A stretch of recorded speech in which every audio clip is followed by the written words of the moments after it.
Vous savez certainement où s'achètent les actions, n'est-ce pas? Les actions s'achètent sur des marchés organisés. Et qui organise ces marchés? Eh bien, des sociétés. Il y a deux principales sociétés. La première, c'est Nasdaq Incorporated.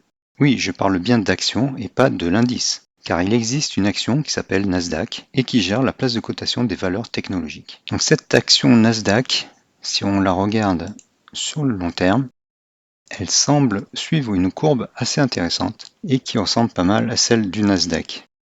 On voit déjà que depuis 2011, elle a pris environ 561% et même 698 au plus haut. Et si je la compare au Nasdaq, eh bien on voit qu'elle suit à peu près les mêmes fluctuations. Le Nasdaq, c'est la courbe verte. Donc, si vous regardez sur les informations de l'action dans TradingView, vous voyez qu'elle verse 1,39% de dividendes.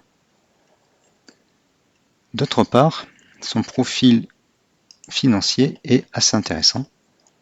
On a un chiffre d'affaires qui grossit chaque année, à part en 2019, et des résultats qui grossissent chaque année, à part en 2016. Une belle progression. Idem pour le bilan.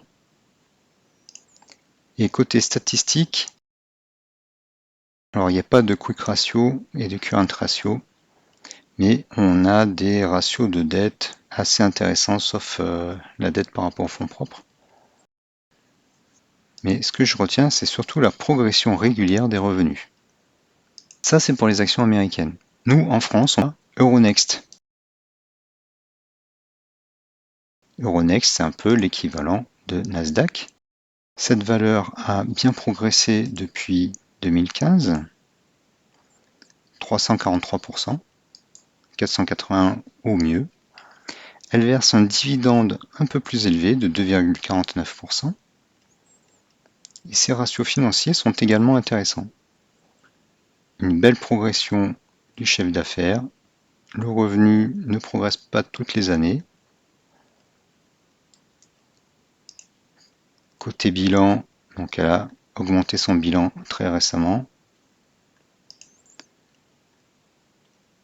Et côté endettement, c'est même mieux que Nasdaq. Côté dividende, bon, c'est un peu baissé. Et elle verse des dividendes qu'une fois par an. Voilà, maintenant, on va comparer les deux.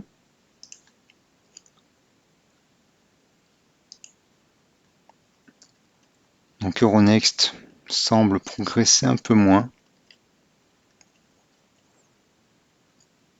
Voilà, si on se met, alors ça dépend de quelle époque on regarde pour le départ. Elle progresse un peu moins. Récemment, elle a progressé un peu pareil. Voilà, cette vidéo rapide vous a présenté ces deux valeurs. J'espère que cette vidéo vous aura été utile. Merci de l'avoir suivi et à bientôt.